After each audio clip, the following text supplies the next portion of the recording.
Welcome to OState Daily. Casey Porter here, joined as I am each and every week by Chase Witwiska. Boy, what a game it was in West Virginia. It's supposed to rain all day. The rain held off for the most part. There's a little bit of rain going on, but hey, the Cowboys, how about this?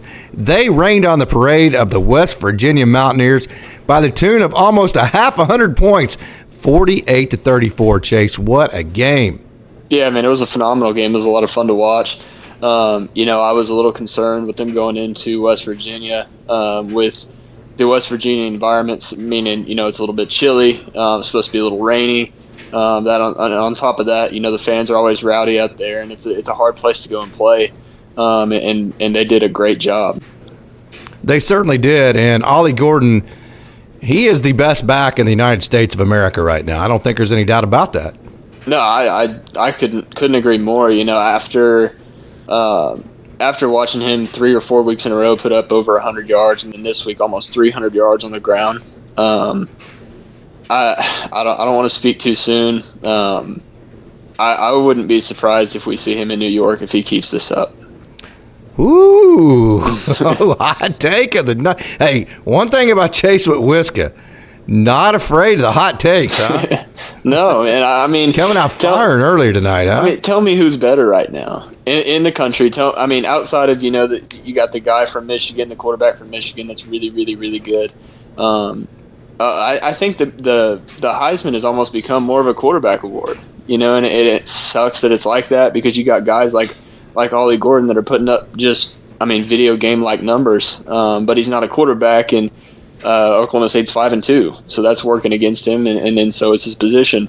So it's a little unfortunate, but like I said, if he keeps this up, there's no way they keep him out. Mm-hmm. Ollie Gordon on the afternoon rushing. It's not just the yards, too, man. It's also the workload. 29 carries. This was the most impressive game to me so far, and the reason is, you're on the road. Oklahoma State put the game away with its offense, something we have not seen it be able to do going all the way back, 10 years. Yeah. It just seemed like since about the Clint Chelf era, Oklahoma State's always left that door open, and we've seen OU go through it a couple times where the offense couldn't put the game away, left it up to the defense. The defense allowed the other team to score. Now, the defense, for all of its warts that it has, it held K-State. It held Kansas.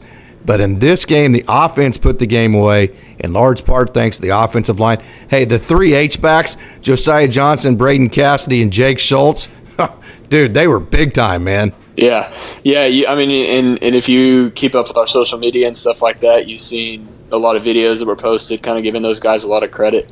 They did a great job, blocking and creating holes and making sure they're sealing off the backside, whatever they were supposed to do. It seemed like not only them, but the entire O-line, man. Anybody that was blocking did a great, great job this week. Joe Michalski the week before was graded out as the highest graded center in the entire United States of America. How about that? That's phenomenal. Going from what they were at the beginning of the season through the first 3 weeks, they were atrocious. They were terrible.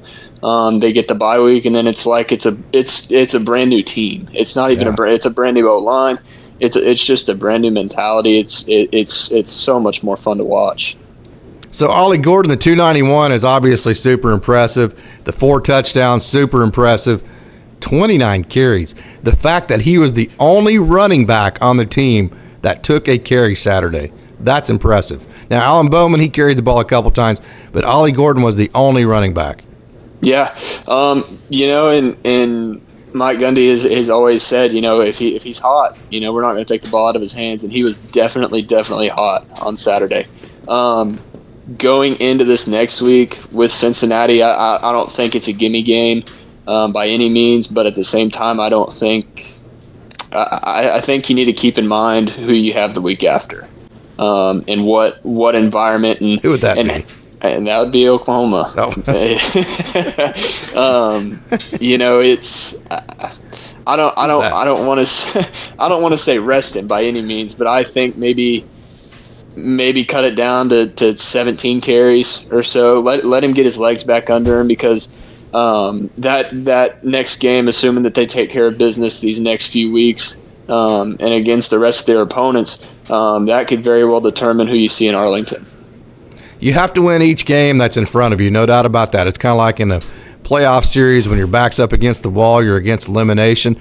Oklahoma State's squarely in elimination mode. Yeah. They have aspirations of winning the Big 12, and they are capable of doing it.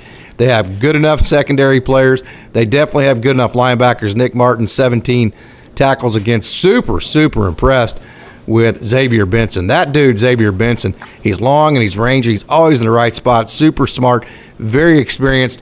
You've got Collinoliver up front, and then you got guys that just anchor that front line that are very, very, very good. So you have good enough defensive players. You have maybe the best running back in the United States of America.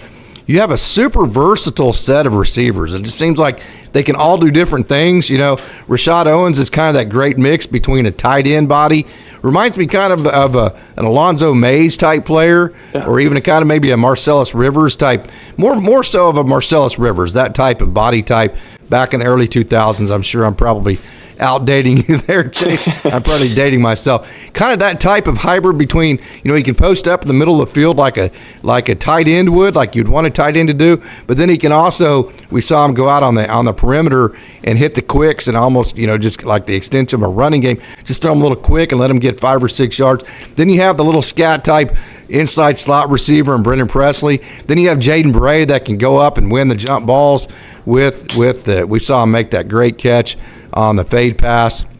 And then Talon Shetron, who did a great job. I'm sure I'm missing somebody here as well. But I love the receivers for OSU. Ollie Gordon's great. Alan Bowman is making great decisions. He had the one interception. I broke that down on the highlight show very well, where he didn't keep the eyes on the safety long enough. If he would have, it would have been a touchdown to Brennan Pressley. The offensive line, you found the right scheme, blocking scheme for them. You have great H-backs. This is a team that can win a Big 12 championship. So they are in elimination mode. So when you say that, you got to play the best players you have. So Ollie Gordon has to carry the ball however many times it takes to beat Cincinnati. But if you're not good enough to beat Cincinnati at home with Ollie Gordon only getting 14, 15 carries, and you're probably not good enough to win the Big 12 championship anyways. I would agree with that statement 100%. Like I said, I think that this next week, especially when you take into consideration how much Ollie Gordon has carried the ball in the last 3 weeks against Kansas State, against Kansas, and now West Virginia. So he's carried the ball almost 100 times, and it would definitely be a great thing if he could almost have a little bit of an offload week. And I'm not saying, like I said, I'm not saying take the ball completely out of his hands, but if he can carry the ball 15 to 17 times and then come out with a W, that's a win for sure. Yeah. Ollie Gordon on the year. Okay, let me go through this. Okay, so West Virginia had 29 carries, Kansas 29 carries, so that is 40 plus 18, 58, and then 21, so that's 68. Let's see, hold on, 40. That's 58. That's 78. 79 carries in the last 3 weeks. Then he had 18 against Iowa State. So you're talking, close to 100 in the last 4 weeks anyways. Yeah, and that's a lot of carries, man. And that's you take into consideration he's getting hit every play. He is making cuts. He is making long runs, which we saw several of this last week. And I could be wrong. It looks like he's getting faster to me every week. It really does. And I know that's confidence. And it may be kind of a crazy thing to resolve. say. When you're convicted where you're running towards, it seems like you run faster.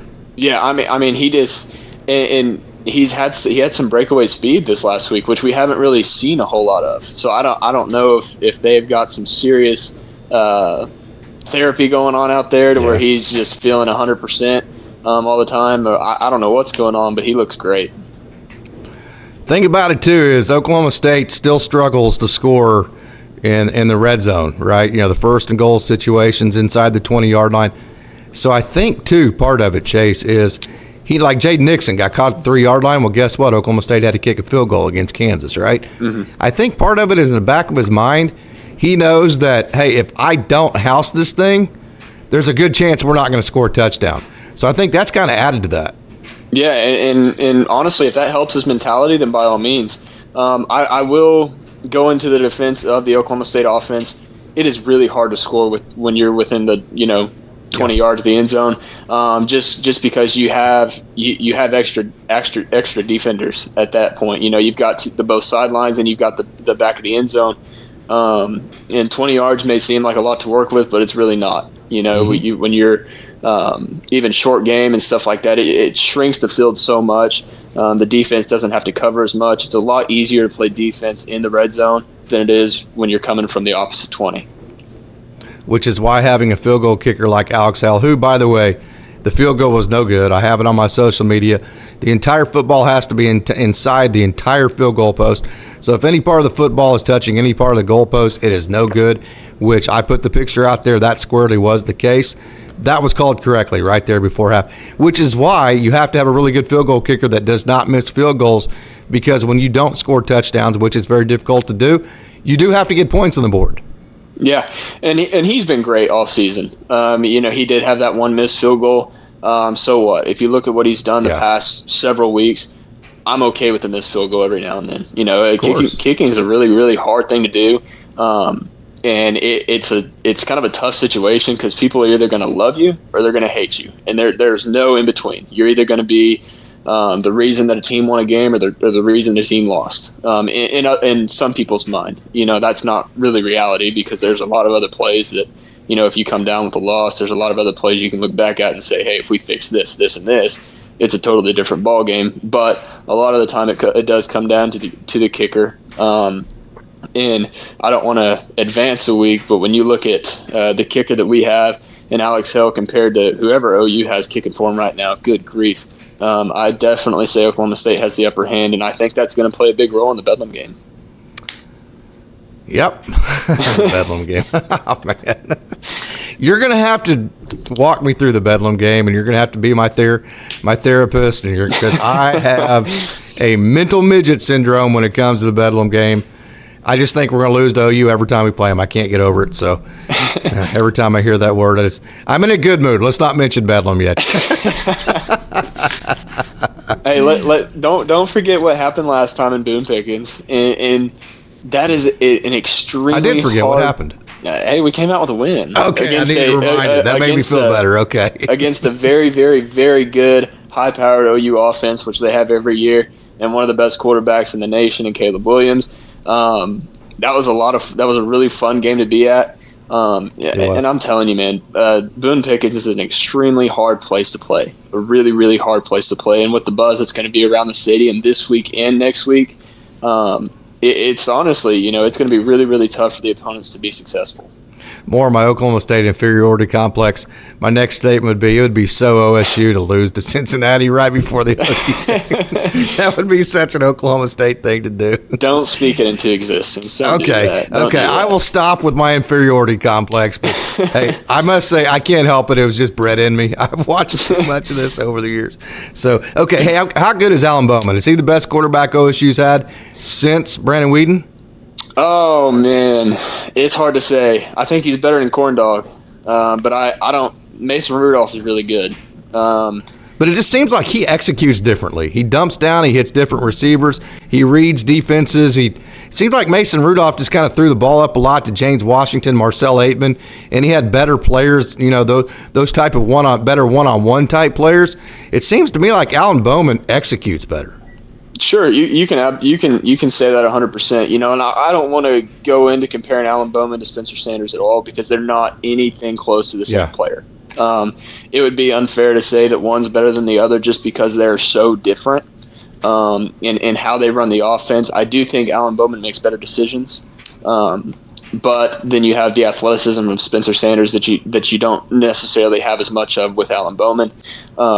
You can't really compare the two. When it comes down to decision making and who I'd want the ball in the hands of, I would say Alan Bowman. Yeah. In my opinion, just there's a sense of confidence, and I think it comes from he's played 6 years of college football. He has a lot of experience. He doesn't have a whole lot of playing experience the past few years, but you can tell that he's caught up quickly to what he was at Texas Tech as a freshman. Yeah. The thing about Sanders is I think he allowed Casey Dunn to not have to be as creative offensively because you're going to get your rush yards because Spencer Sanders is going to do it. Plus, if you draw up scheme here and then he goes off script after about a second and a half, you're like, well, we just wasted 4 days of practice and we're not running the plays anyways, right? Yeah. Whereas Alan Bowman, you have to draw up run scheme because if you don't draw up run scheme with a quarterback like Alan Bowman and you're just handing the ball off an inside zone, you're going to do what happened to Oklahoma State in the first, 3 or 4 weeks of the season when you were losing games because your quarterback doesn't threaten the defense. So I think it's forced Casey Dunn and Mike Gundy to have to draw up run scheme that is creative, that allows actually the offensive line to have angles and the advantage over the defensive line that's created the run game we've seen. Yeah, it was easy for them to be pretty vanilla with Spencer Sanders, and I say that, and it's just because of his athleticism. They can call just simple pass routes, and if he doesn't see if his first target's not open, his first read's not open, the dude's taking off, and he'll probably get at least 5. Or maybe he's not open and he still throws it. Right. And with Alan Bowman, it's completely different. He is definitely a pass-first guy. It has made Mike Gundy and Casey Dunn be a lot more creative, just like you said, and it makes you wonder what the offense could have been the past few years. I don't know, but then again, and Chuba Hubbard was really good. Jalen Warren is really good. But you got Ollie Gordon, man, and he is such a special talent. I don't know of a better running back that's been in an Oklahoma State jersey since. I'd go back as far as Barry Sanders. Been a lot of them. You got to remember the year after Barry Sanders left Oklahoma State, Gerald Hudson led the nation in rushing. Yeah. He was damn good. David Thompson was extremely good, going to guys. Tatum Bell, who was in the NFL for long periods of time, to guys like Kendall Hunter, Dantrell Savage, who was in the NFL for a long time. And then you had guys like Keith Toston that you forget about that played for the Rams for a long time in the NFL as well. Justice Hill, Jalen Warren. Oh, boy, I know I'm missing – Chuba. Chuba, and then Joe Randall. Mm-hmm. Yeah, there's a lot of great 3 weeks, but I'm not going there. There's a lot of great running backs. That's just how highly I think of Ollie Gordon. You got to keep in mind he's just a sophomore too. I would compare Ollie Gordon to an Adrian Peterson. Holy crap, man! He's so special. He can make you miss, and he can also lower his pads down and make you pay. That's a lot who he reminds me of. I've watched a lot of Adrian Peterson growing up. He's one of my favorite players. Granted he played at OU, but I had an Adrian Peterson Vikings jersey when I was young. He was just a lot of fun to watch, and that's definitely who Ollie Gordon reminds me of. Okay, Alan Bowman did a great job Saturday afternoon, 24 for 36, 210 yards, 2 touches, an interception along a 29. Did a great job. Again, 7 receivers caught passes. That's a testament to how well Alan Bowman is seeing the field. Brennan Pressley, hey, this goes back to the point to where if you're an Oklahoma State fan that was extremely pissed with Oklahoma State after the Iowa State game, and now you're equally as excited about it, hey, you're not schizophrenic, and you're not wrong. It's okay to be both. It's okay to have been extremely upset after the Iowa State game and now extremely excited just 3 weeks later. That doesn't make you fair weather. That doesn't make you any of that. That actually makes you right, in my opinion. Yeah, no, I couldn't agree more. He's such a big play guy. He's another special guy that just makes you miss. He's so fast and so quick and can move so well. Let's talk about something real quick, though. Is it just me, or does anybody else get a little bit nervous every time that the opposing team punts the ball? Just a little nervous. Okay, that has nothing to do with Brennan Pressley. That has to do with the history of not trusting. You can ask Chris Evans. Of course, nowadays, I go up into the corner and sit by myself because if I don't, then I just drive everybody around me insane. And I've learned that part about my own personality. I'm extremely annoying, so I get away from as many people as I can. So when I bitch and moan, I don't affect anybody else's time around me, right? I can't be in a crowd for that perspective. So going back like 20 years ago, back when I used to sit with people at games, like Chris Evans or anybody I'd go with, just ask them every time the punt was in the air, and it would be Josh Cooper catching it, or it'd be one of those guys, just one of those possession receiver to David Glidden type catching a punt. My first comment was, just catch the ball. Catch the ball. I mean, I would say so yes, you're not the only one that worries me. And the thing about a guy like Brennan Pressley, a guy like a Cooper or somebody, they're just wanting to fair catch it, get the ball to the offense, who can score in about 3 plays. Well, Brennan Pressley, he's always in let's make a play mode. And so he worries you even more because he's never wanting to fair catch. He's always wanting to go catch the ball and make a play. Right, and I'm not holding against him what happened this week, because if I'm not mistaken, he got ran into by one of his own guys. That in my mind, it's just like I said, every time that I see a punt, I'm like, oh crap, just catch the ball, just catch the ball. If any, like I'm okay with letting it bounce. Give up 10 more yards. Who cares? And I think part of me is, I see how well the offense is moving and stuff like that. So what is 10 more yards? When I know it, when it comes down to possessions and stuff like that, it makes more sense to obviously fair catch the ball. But I'm saying as a fan, it just makes me so freaking nervous. But yeah, that was saying instead of not catching it at all. Yeah, I mean, yeah. I'm honestly okay with giving a little bit of a roll, depending on where you're at. I'm not really a big fan of fair catching inside. Definitely not inside the 15. But I don't know. It may be a personal preference. Yeah, I would agree with you there. How about Nick Martin? 17 tackles. Okay, 17 tackles. You had 9 last week. That's 26 plus 17 again. That is 30. That is 33 tackles. No, that's 34 plus 9. That's 43 tackles in the last 3 games. This dude's a machine. Absolutely, man. He is so not just him. The entire defense is really, really, really good. Well, how good did Kendall Daniels play? Woo. Yeah, Kendall Daniels and Collinoliver had 10 tackles. Yeah. Half a sack and sure a tackle did. for loss. But man, hats off to the entire defense. Bryannardo, I think, stepped it up this week. He did. They were definitely, the secondary was definitely pass first, and you could definitely tell. It did hurt Oklahoma State a little bit, and I hope he doesn't go back to what he was doing. It did hurt Oklahoma State a little bit with the West Virginia quarterback run game. He had the quarterback had a heck of a game on the ground, a really, really good game. Guy's a good player. Give it up to him. Yeah, but the running backs didn't do a whole lot. Pass game, I don't know. Did we have 1 interception? They had, but they had the long pass. But that's a deal to where a guy has his, he kind of turned his head around and got it on the quarterback at the wrong time. It was a triple move.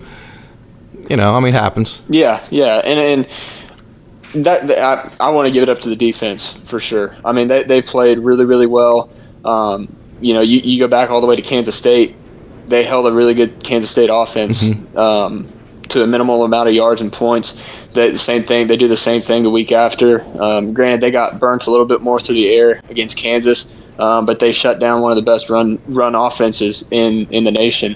And then they go into West Virginia and they give up 34 with a lot of rushing yards to the quarterback. But the quarterback, like you said, the quarterback's a good player, and I'd much rather see that with. They also got 2 turnovers too. Yeah, but I'd like to see that more with a pass first defense. Make them run the ball, because you have such, like I said last week, you have such a good front 7, or box players. They're so good. Take your chances. Yeah. Take your chances. Yeah, I think one of them was when Oklahoma State had the 2-score lead, and towards the end of the game they just were playing back and just kind of letting West Virginia score, but try to take off as much time as you can. And then you have the 2 long pass plays, which are pass coverage bust. Other than that, you're talking about 17 points to a really good West Virginia team on the road, and Oklahoma State gave up the muff punt and the interception. So you had 2 sudden changes to deal with. the possession the two possessions I really thought turned the game. You can it's kind of like you always look at the end of the game, but you forget about you missed 1-1 that you had maybe in the first half that you could get, stuff like that. I felt like after the interception with Bowman, it's kind of like a deep punt. You pinned him inside the 4-yard line, something like that. When the defense came out and got a 3-and-out right there, Nick Martin had that big hit on Green in the end zone, and then got the ball right back to the Oklahoma State offense in the same field position that they had basically when Bowman threw the interception. And then right after the muff punt early in the game, when brennanpressley muffed the punt, when kendalldaniels took that ball away from the receiver and got it right back for Oklahoma State, I thought those two turnovers really were the key turning points of the game. I would agree. When I was watching the game, I didn't even realize what had happened when kendalldaniels punched the ball out. I had no idea. I saw the sideline going crazy and MikeGundy's doing this, and I was like, what the crap, And then I see kendalldaniels run out with the ball. I'm like, how did that happen? Because the view that they had on the TV, you couldn't see the ball get punched out or him get the ball or anything.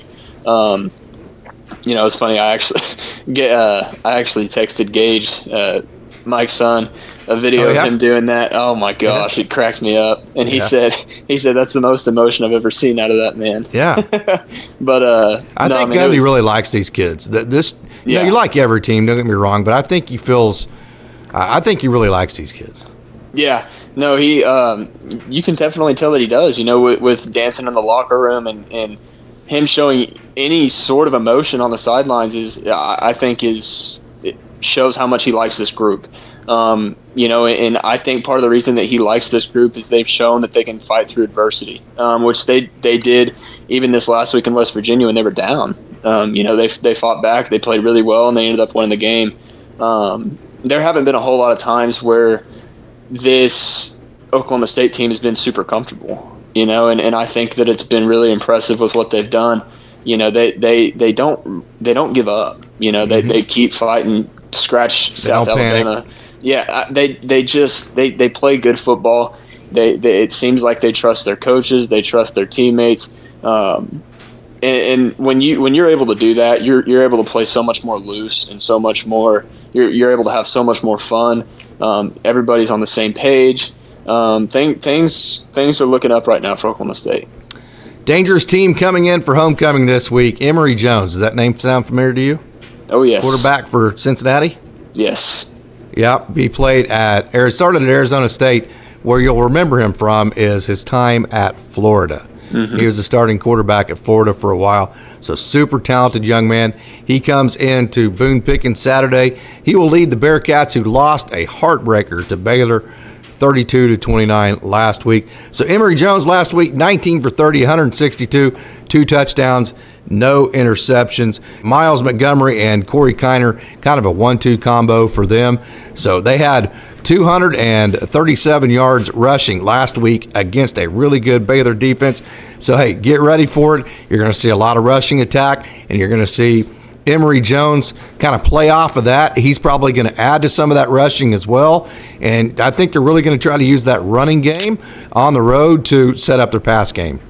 Yeah, no, it's like I said, it's not a gimme game by any means. It's a very winnable game for Oklahoma State, but at the same time, they can't come out flat. They have to come out just like they have the past 3-4 weeks when it's the offense is going to score, the defense is going to make a stop, the offense is going to score, defense is going to make a stop, and defense. If the defense can force turnovers and create turnovers, Oklahoma State will win the football game.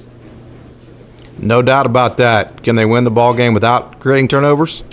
I think it's possible. I don't think it'll be as easy. But with how well the defense is playing and how well the offense is playing, if they can first force a turnover or two, there's not a doubt in my mind that they win the football game. So let's back up a little bit. We're going to start doing this every week. We're going to go through each unit. And we're going to give them a grade. Okay, so let's start with the offensive line. A+. No doubt. Quarterback, Alan Bowman. We'll say A. B+. You're going A with an interception? I'll say B+. B+. Yeah, okay, because of the interception. Gordon, running backs. That's not a question.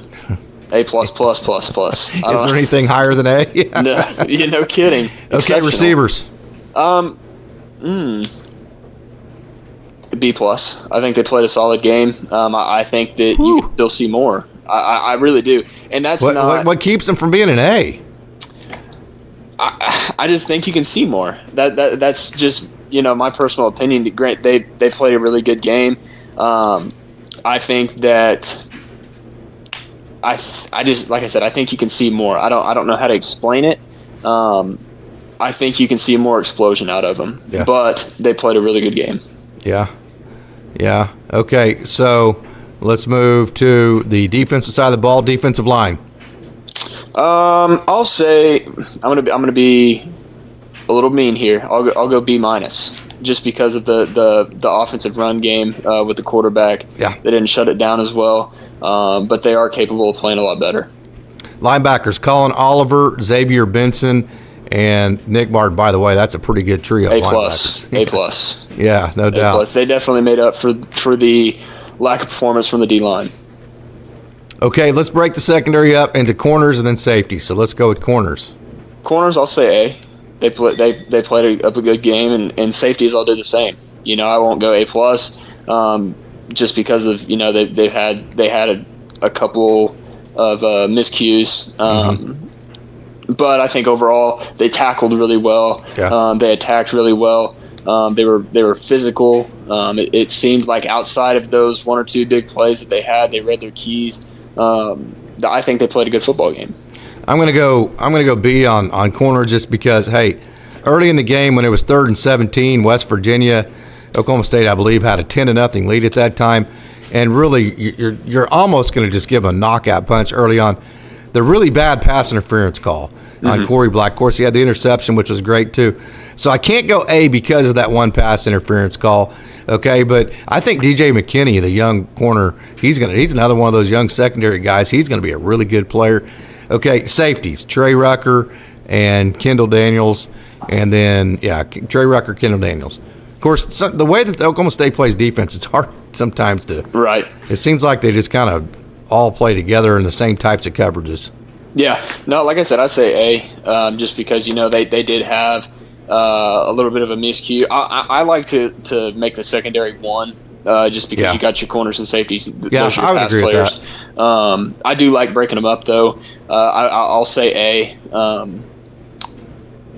I'll go corners A minus, and I'll go safeties A. If that's fair.